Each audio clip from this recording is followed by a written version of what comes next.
Good people, it's your girl, Dr. Brown, and the one and only. You already know what it is. What's happening, folks? It's the Mister. That's right, Mr. Mark, straight from the south side of the ATL. And welcome to Straight from the Deck with me and my girl, Dr. Brown. We're planning to educate and entertain our great listeners and viewers on the latest in movies, politics, entertainment, world events, pop culture, preventing World War III, crazy governors, you name it, we got it. What's cracking, Dawker? Man, well, I'm so glad, first of all, to be here, to have made it to 2024. And I can't believe it. It is damn near February. Where did the time go? Time goes, man. February is on the way, but first we got to talk a little bit about January. And one name is probably stood above all, the resurrection of Cat Williams. And oh my. Yeah. Talk about kicking off 2024, right? Right. I mean, we hadn't seen something take the entertainment world by storm like that in quite a while. Facts. And I mean, there's a lot of stuff. Responses people are getting, either they're giving a response or not giving a response and what they have to say, but everybody's talking about it. It's one of those things where I think you're probably better not saying something if you're involved, because if you know your situation and you don't want to be exposed, your best bet is to leave well enough alone and let people make their own decision. Facts. You know, because it's like, said the entertainer came out quick. And, I've seen videos of him stealing a couple jokes from different people. And it's like, it's not a good look, man. Just kind of just sit in your corner, man, and let people goddamn reflect on shit and let them make their own decision. Right. But folks came knocked out, though. So here we are.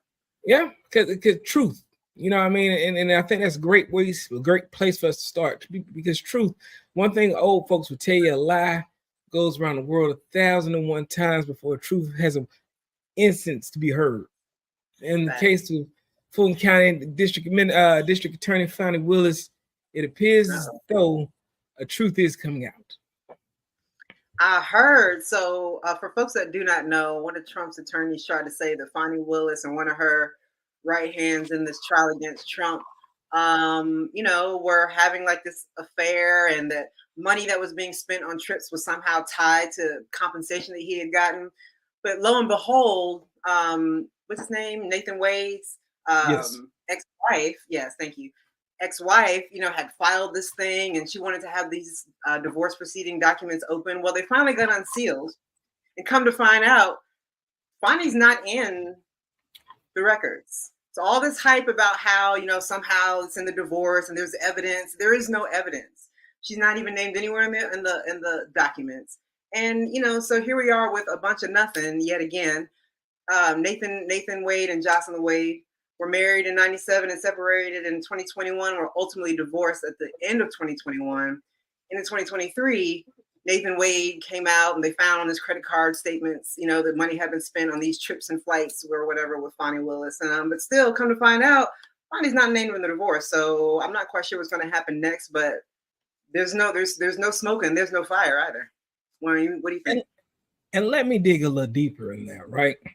First off, the grounds for their divorce, from what I'm understanding, is that his wife was cheating on him with his best friend. Oh. And that divorce case was done, like you said, in 2021, which was almost 3 years ago now. Mm-hmm. Now, something occurred between him and Fani Willis after the time of his divorce. And now, well, if they're both single, there is no issue with that. If your concern is the man's compensation, well, that's public record. He's making the same amount as a special prosecutor as the other prosecutor. This man is a former judge. If there ever was a nothing burger, this was a nothing burger. Because here's my point. If you have concerns about the possibility of Fani Willis having an adult relationship with a single man whom she works with, whom is getting paid the same amount of money as the other special attorney working on the same case,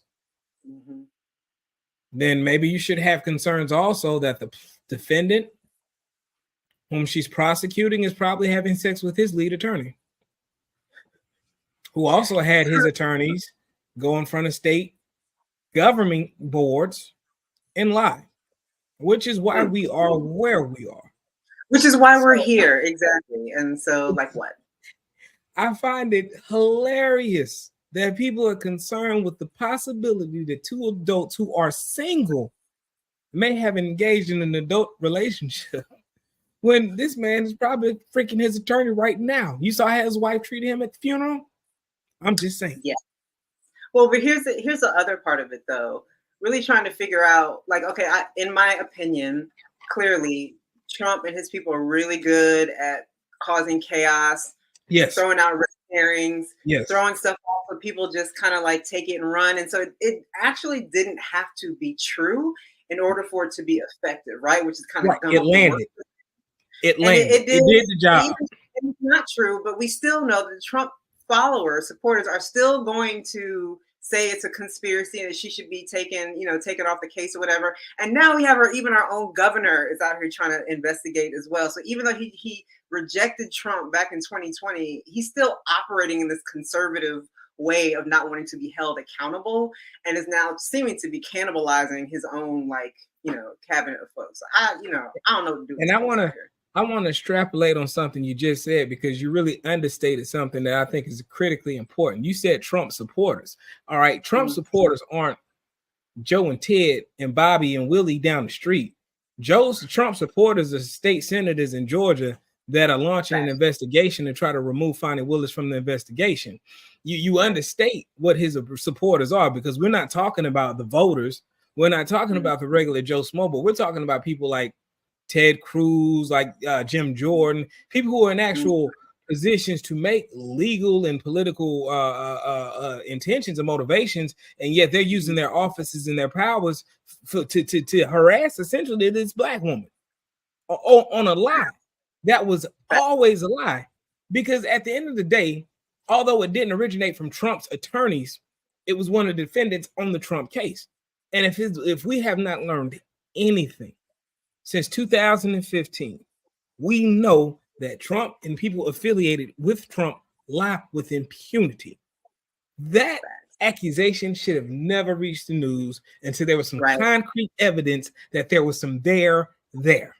The only there was it was two black folks in a position of power. And just like always, America is always quick to believe that black people are always freaking each other. And there's always something bad about what we doing when we doing what we do. Facts. And that we're unqualified. And that we're never qualified for any of the positions that we have, even though we all know that we have to be at least twice as good as the white folks. In order to Nathan be seen Wade was a judge. It was a judge. Okay, every Joe Smo don't become a judge. There's some bad judges. Eileen Cannon in Florida is a terrible fucking judge. So yes, they're bad judges, but this man was a judge. So let's not act like this is Jerome from down the street with a criminal justice degree from Kennesaw State. Okay, right. Like we got to do better, and the press should be embarrassed for even taking the story and run again, because look where it originated from.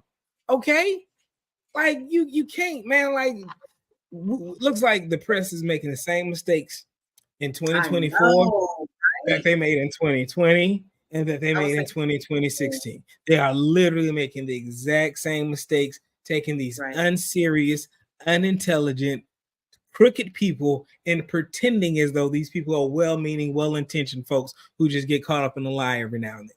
These people lie all the time. And this is a side note, but along the same, around the media, but again, around the war in Israel and Palestine. If you look at the mainstream media versus what's happening on the internet, there are two different commentaries going on, right? So the media is clearly, even the progressive media, they're been infiltrated. They are being controlled by these powers that want a particular narrative. And to your point, they have not learned anything apparently from over politicizing, giving Trump too much exposure, giving his lies too much exposure. Stop giving him so much airtime, talking about he's all popular in the polls. What's helping? My thing was I hate to get off topic, but briefly, the whole controversy around MSNBC didn't play Donald Trump's victory speech after Iowa. So not even 100,000 people voted in Iowa. I don't care about Iowa. Listen, not even the equivalency of Henry County, Georgia, voted in the Iowa Republican convention or whatever you want to call it. Yeah. Why the I had no fuck idea. should the rest of the country care what 100,000 rednecks from the middle of nowhere think? I don't, especially when I the don't. same 100,000 folks said by a ratio of what, 68% that they didn't believe Joe Biden won the election. Got to stop. We got to I stop. can't do nothing Chris with got that. to stop, That's man. the damn thing. Yeah, true.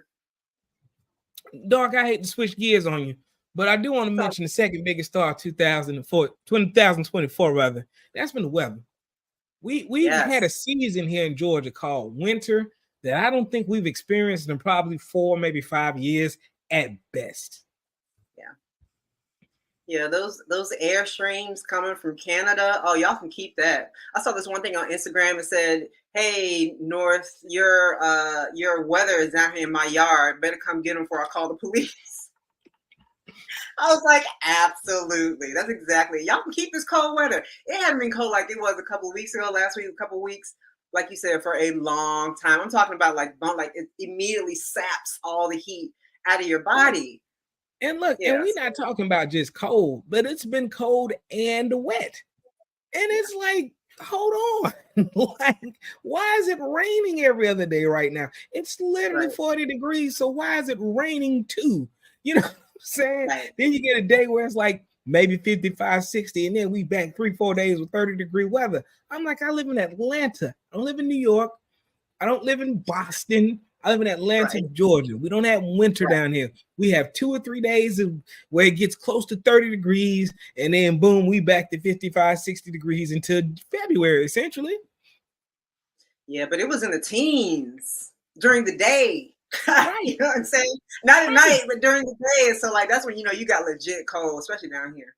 Right. I mean, we had snowstorms everywhere. You have football games being canceled. Fans digging teams out the stadium.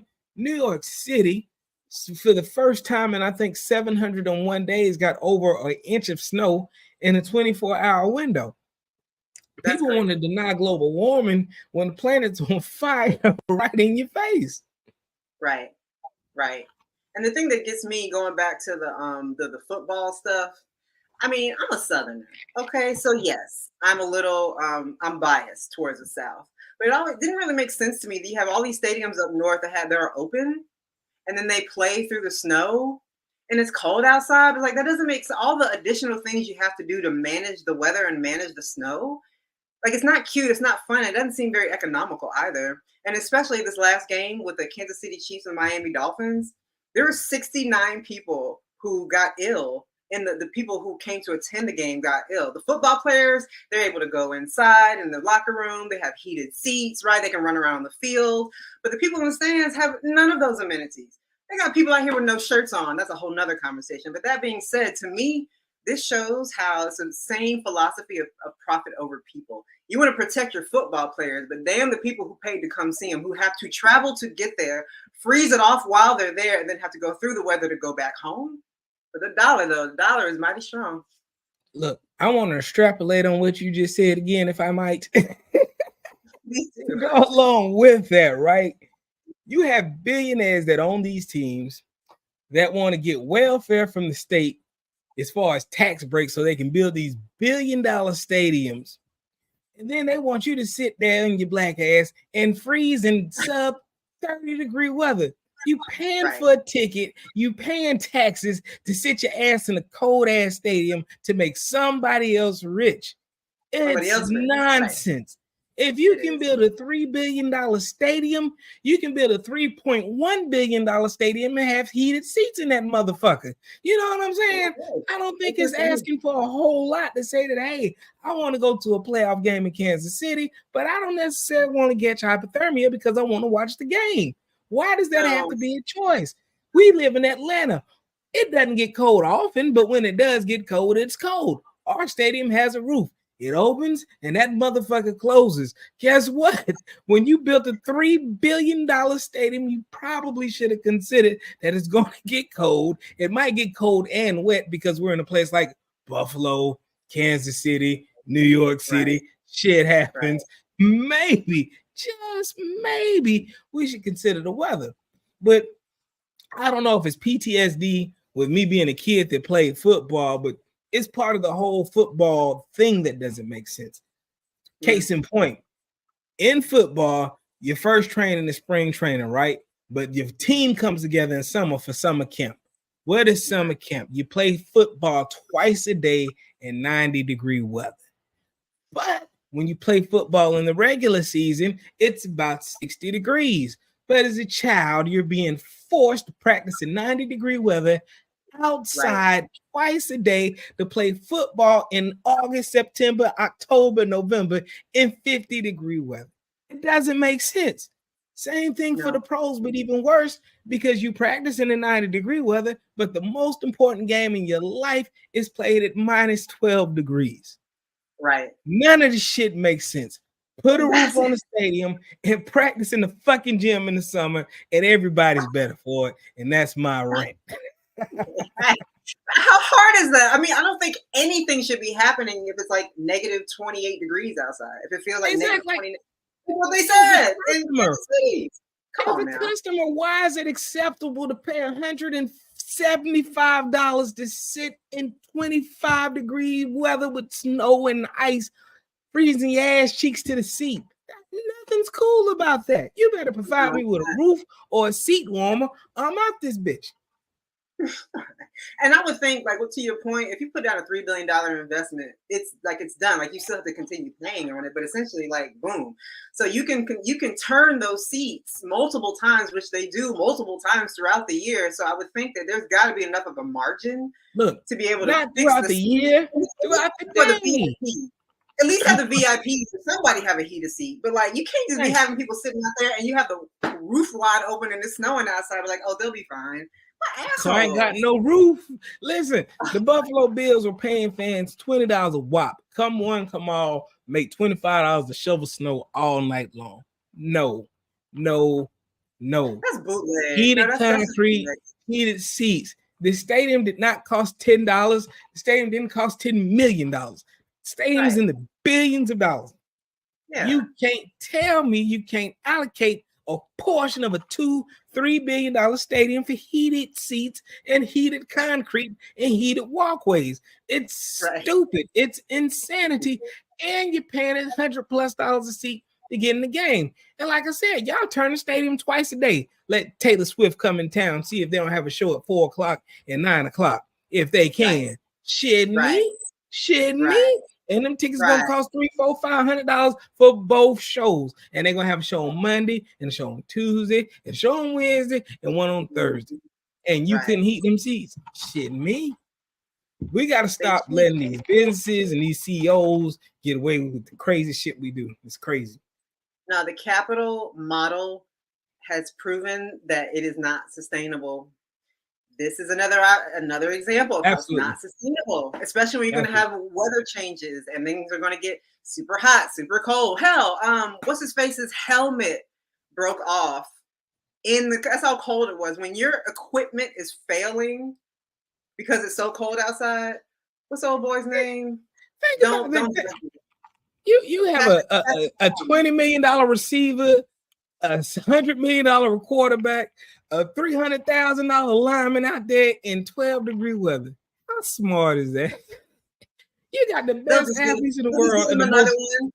They'll just get him another Negro. You know that. Yeah, and folks better wake up and understand that's exactly why. Ain't no way in hell. Couldn't be me. Y'all some suckers. Facts. So, Doc, got anything for him before we get out of here?